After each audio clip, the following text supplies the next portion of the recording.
Hello friends, my soul purpose my soul mission में आपका बहुत बहुत स्वागत है। कैसे हैं दोस्तों?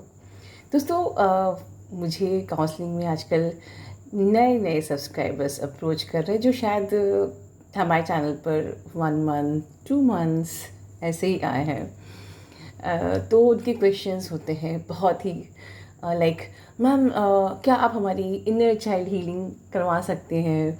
क्या आप हमारी पास्ट लाइफ रिग्रेशन करा सकते हैं? और क्वेश्चंस होते हैं, क्या एंसेस्ट्रल हीलिंग हो जाएगी? क्या डीएम के साथ डीएम के कार्मा क्लियर करा सकते हैं?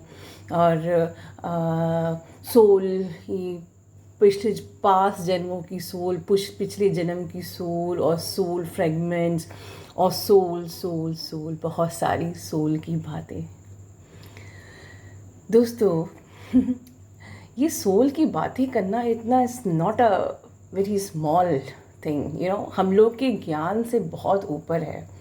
सोल के बारे में हम पुनर्जन्म, हमारे स्पिरिट वर्ल्ड्स, हमारे रेलम्स, यहाँ बैठकर वीडियो बनाना, आप लोगों को कुछ गाइड करना, मैं बहुत छोटी हूँ इस सब चीज़ों के लिए। ये बहुत बड़ी बड़ी बातें, हमें उतना ज्ञान नहीं है।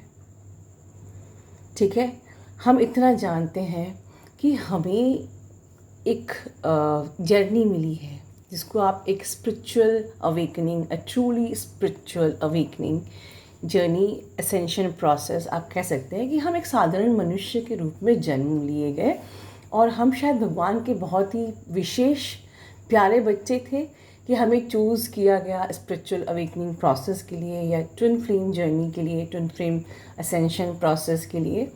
तो हमें अपनी जर्नी पूरी करनी है, बस आपको यहाँ तक की बात समझनी है। Inner child healing, different types की हीलिंग, एंसेस्ट्रल हीलिंग, एवरीथिंग। ठीक है, एंसेस्ट्रल हीलिंग के बारे में तो बहुत सारे वीडियोस हैं और मैंने स्पेशली आप लोगों के लिए डीएनए का video and activation and repair निकाला हुआ है। ठीक है, क्योंकि इस पे हम खुद से कोई भी एफर्ट लगाएंगे so it is very risky. तो उसमें बाकायदा हमने प्रिकॉशन लेते हुए अपना ये वीडियो बनाया। इवन जो हम लोग वीडियोस गूगल पे देखते हैं, even they are also risky, क्योंकि उसमें किसी की आप किसी ऐसे इंसान से कनेक्टेड नहीं जिसकी पर्सनल एनर्जी फ्लो हो रही हो, आप उससे कनेक्टेड हो, अटैच्ड हो, right. Well, that is a different topic. जितनी भी, अगर मैं एक बात लेती हूँ इनर चाइल्ड हीलिंग, मैं इतना ही टॉपिक ले लेती हूँ बस। इनर चाइल्ड जो आपको वुंड्स हैं वो इकट्ठा कैसे हुए? It's a very simple thing जिसको आप लोग इतना ज़्यादा बड़ा समझते हो। सपोज़ फॉर एग्ज़ाम्पल कि आपको किसी ने डांट दिया, ठीक है, या आपके फादर ने डांट दिया या आपके पेरेंट्स ने डांट दिया। मे बी कि आपके फादर कहीं से परेशान थे, वो ऑफिस से आए, या आपके टीचर भी की पर्सनल लाइफ में बहुत सारी प्रॉब्लम थी और वो परेशान थी, या इतने सारे बच्चों को एक साथ टैकल करना बहुत ही डिफ़िकल्ट होता है। तो कुछ एक्यूमुलेटेड एनर्जी आपकी टीचर के पास थी, ठीक है, या मान लीजिए कुछ एक्यूमुलेटेड एनर्जी आपके फादर के पास थी फॉर एग्ज़ाम्पल, और वो एक्यूमुलेटेड एनर्जी डेफिनेटली पॉजिटिव नहीं थी। ठीक है, उन्होंने आप पे निकाल दिया। कोई पेरेंट्स अपने बच्चे को डांटना चाहता है, मारना चाहता है? कोई नहीं चाहता। बट वो पेरेंट खुद भी वुंडेड होते हैं, या ऑलरेडी उनकी खुद की एक्यूमुलेटेड एनर्जी इतनी ज़्यादा है कि they want some weak person to flow, because energy flow होती है हाई से लो में। ठीक है ना, वरना किसी जिसकी जो हाई एनर्जी वाला हो उसी को आप वापस थ्रो बैक करोगे तो वो उल्टा आपकी एक्यूमुलेटेड एनर्जी ज़्यादा बढ़ जाएगी। ठीक है, अगर आपको नहीं समझ में आया तो मैं फिर से समझाती हूँ कि आपके पापा अगर मान लीजिए कहीं ऑफिस से परेशान थके हुए आए हैं, मतलब वहाँ भी कोई एनर्जी वो इकट्ठा करके आए हैं और घर पे आकर उन्होंने आपको डांट दिया, तो इसका मतलब ये नहीं कि पापा बुरे हैं। इसका मतलब ये है कि उनकी जो एक्यूमुलेटेड एनर्जी थी उन्होंने आप पे ट्रांसफ़र कर दी। ठीक है, अब अगर आपने रिएक्ट किया, ठीक है, तो आपने भी, क्योंकि energy is what, energy is motion, energy को ट्रांसफ़र होना ही होना है, राइट। तो उन्होंने, अगर आपने रिएक्ट कर गए, ठीक है, तो आपने अपनी एनर्जी को वापस अपने फादर को ट्रांसफ़र कर दिया, या आपने किसी और को ट्रांसफ़र कर दिया। या आपको लगा कि नहीं, आप घबरा गए, आप डर गए, आप शांत रहे, आपने उस एनर्जी को कहीं भी फ्लो नहीं किया, तो आपने क्या किया, आपने उस एनर्जी को अपने ही अंदर एक्यूमुलेट किया, लाइक अ डस्टबिन। रियली हम लोग, बहुत ध्यान से सुनिए, हम लोग अपने हर पेन्स को क्या करते हैं, अपनी बॉडी को डस्टबिन समझते हैं।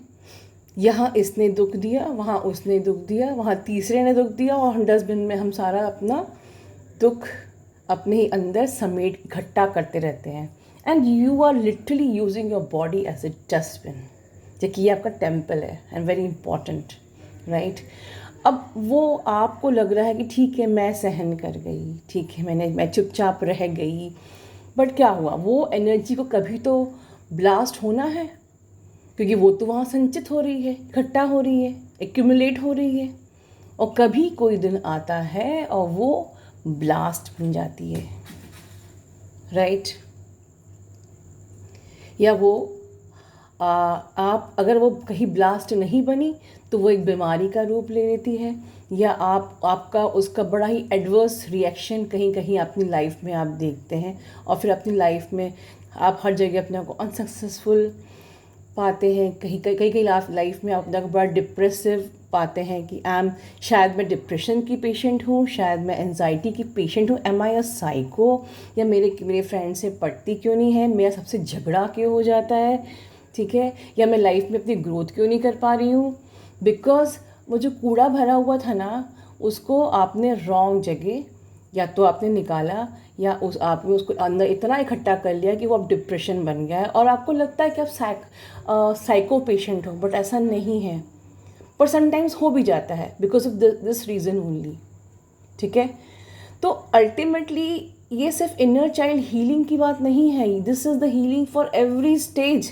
आपने अगर अपनी इनर चाइल्ड हीलिंग कर भी ली, ठीक है ना, तो अब इस स्टेज में क्या, आप जिस स्टेज में हो, आप बड़े हो गए हो, या आपकी शादी हो गई है, या आपके बच्चे हैं अपने, इस स्टेज में अगर फिर वही चीज़ आपके हस्बैंड ने आप पे कोई ऐसी हार्श एनर्जी ट्रांसफ़र करी और आप चुपचाप से सह रहे हो और उसको एक्यूमुलेट कर रहे हो, राइट, और फिर या तो अपने बच्चों पे निकाल रहे हो, तो बच्चों को आप इनर चाइल्ड वुंड दे रहे हो, ठीक है, या फिर आप अपने अंदर इकट्ठा कर रहे हो, और कल को वो संचित जो आपकी एनर्जी है वो या तो बीमारी बन के निकलेगी, तब आप कौन सी हीलिंग करेंगे।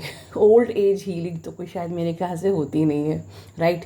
तो हीलिंग समझिए, सिर्फ सुन लेने से यहाँ वहाँ से हीलिंग नहीं होती है। Simply you need to understand that we should never accumulate any energy, we should transfer। तो मतलब क्या है कि अगर मुझे किसी ने डांटा है, चिल्लाया है, तो मैं किसी तीसरे पे डांट दूँ ट्रांसफ़र करके? नहीं। तो हम लोग क्या करते हैं, हम कई टेक्निक्स होती है, राइट एंड बर्न टेक्निक होती है, हम उसको छत पे जाके यूनिवर्स से बोल लेते हैं तो हम ट्रांसफ़र कर लेते हैं, हम उसकी खुद की रिकॉर्डिंग कर लेते हैं, और like I am transferring my pain, या हम लोग मेडिटेशन करते हैं, ठीक है, उस एनर्जी को हम ट्रांसफ़र करते हैं। अब आप कहोगे मैम, आप कहते हो कि रिएक्ट मत किया करिए, अब किसी ने हमें डांट दिया और तो आप ही ने कहा है रिएक्ट मत किया करिए, तो क्या ये एनर्जी एक्यूमुलेट करना नहीं हुआ? देखिए, जब मैंने कहा है कि आपको रिएक्ट नहीं करना है, तो उसका मतलब ये होता है कि when you are spiritual awakening process, यहाँ पर हर इंसान आपको ट्रिगर करने के लिए आया है, क्योंकि वो आपका ही रिफ्लेक्शन है, वो आपको दिखा रहा है कि तुम्हें ये लेसन सीखने हैं, ठीक है। तो वहाँ कंडीशन क्या होती है कि you have to identify your blockage. किसी ने आप पे चिल्लाया, किसी ने आपको ट्रिगर किया, तो वहाँ पे आपको उससे उल्टा आप लड़ोगे, तो कौन सा आपको आपके ब्लॉकेजेस पता कैसे चलेंगे, ठीक है।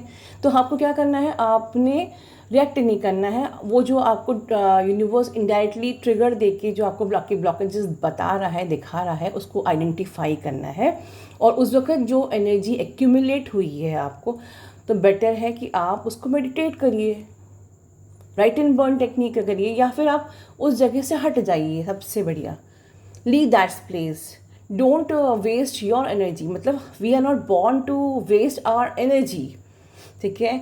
Okay, we are light workers, okay we are empaths, okay everyone wants to suck our energy, ठीक है, तो वो तो आपके टूवर्ड्स आएंगे, बट इसका मतलब ये नहीं है कि हम हर किसी को अपनी एनर्जी सक करने दें, अलाउ करें। तो make your aura feel strong, हमेशा हाई वाइब्रेशन में रहिए ताकि आपका ऑरा फील स्ट्रॉन्ग रहे।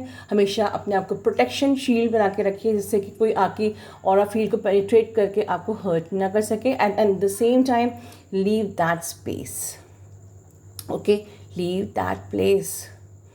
Don't try to enter in the arguments, क्योंकि आर्ग्यूमेंट्स करने से आप अपना ही नुकसान कर रहे हो, अपनी एनर्जी इन्वेस्ट कर रहे हो, अपना कर्मा क्रिएट कर रहे हो। So better leave that place, okay.